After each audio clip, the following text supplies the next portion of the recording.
Hello, Assalamualaikum. Video kali ni kita akan bercakap pasal filem tahun 2021. Tajuknya ialah Olympic Dreams. Ini ialah filem Malaysia yang menampilkan Maya Karin sebagai pelakon Melayu satu-satunya dalam filem ni lah. Sebab filem ni berbahasa Chinese tetapi filem Malaysia lah kan. Maka kita akan bercakap pasal Olympic Dreams. Tapi sebelum tu, apa kata kita intro dulu?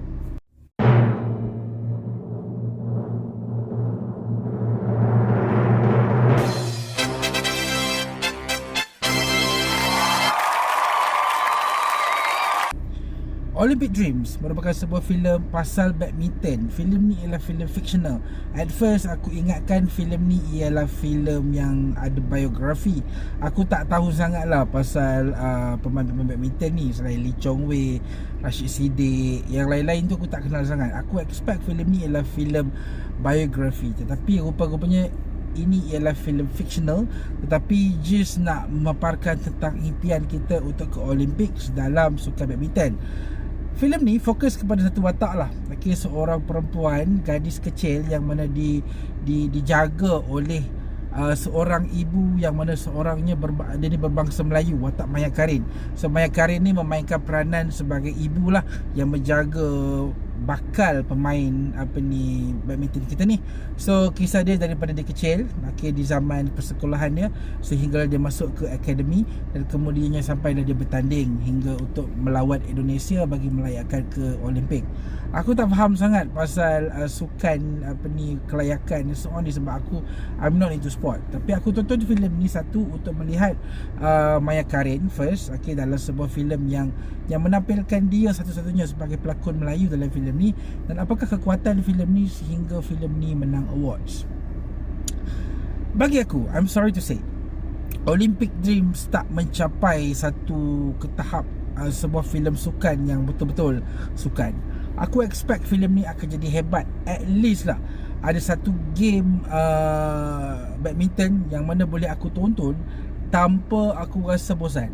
Tapi pada aku, kelemahan ketaran filem ni ialah dari aspek macam mana nak tampilkan sebuah pertandingan badminton yang mana boleh diberikan aura intense, yang segar, yang tegang. Maksudnya apa, faham lah kan? Bila kita buat sesuatu filem, kita buat permainan dalam filem tu, seharusnya adegan badminton tu seharusnya lebih tegang, lebih intens, lebih cemas, memberikan emotion.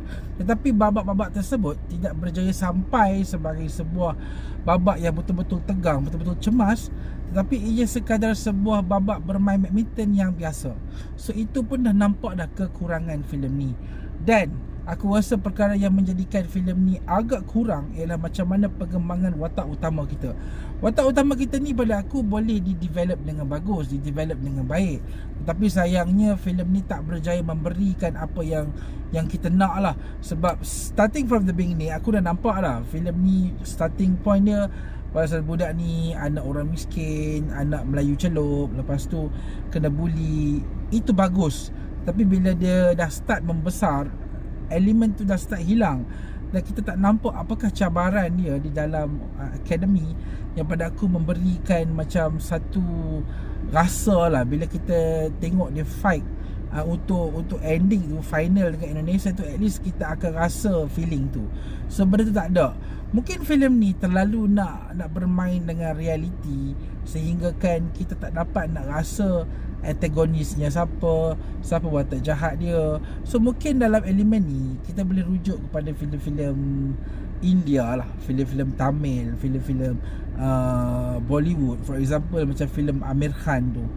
Filem tu based on true story, tetapi dia letakkan fictional punya elemen supaya kita dapat feel filem tersebut sebagai sebuah filem.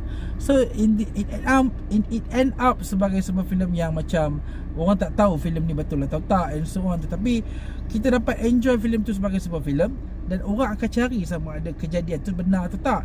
Dekat situlah kita dapat digest balik the whole movie sebagai sebuah movie dan sebagai sebuah cerita yang ni. Lagipun filem ni adalah filem fiction. Jadi pada aku mungkin bagus kalau kita letak watak antagonis yang lebih ekstrim, lebih memacu emotion watak utama kita. Tetapi pada aku filem ni macam just nak fokus kepada hubungan anak dengan mak dia yang Melayu ni kan, dan tidak ada benda yang menarik sebab mak dengan anak ni tak relate dengan badminton tu. So benda tu macam tak comel lah, tak cun. Dan aku rasa filem ni adalah filem yang biasa. Aku bagi filem ni 2.5 bintang. I'm so sorry I cannot get into this movie. Memanglah filem ni pasal Olimpik, pasal impian kita, tetapi filem ni tak sampai ke tahap yang aku rasa boleh dibanggakan.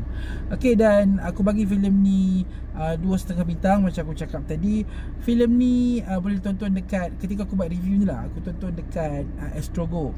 Okay, aku tak tahu dekat mana perstream-perstreaman yang ada, tapi kalau siapa nak layan boleh lah. Mesejnya bagus, okay, tetapi sayangnya untuk sebuah filem yang bertemakan kesukanan, filem ni tak sampai, tak dapat nak deliver apa yang dia nak kasih. Aku nak tengok at least lah perlawanan badminton yang pada aku padu, sebab kita dah banyak filem sukan tapi dia orang tak mampu untuk memberikan satu pertarungan atau satu saja perlawanan yang memang betul-betul mendebarkan. So benda tu adalah benda yang mungkin penerbit-penerbit selepas ini harus fikirkan. Okay, dan aku rasa itu sahajalah kot review ringkas aku berkenaan dengan filem Olympic Dreams. Kita jumpa lagi di video akan datang. Terima kasih kerana menonton. Assalamualaikum.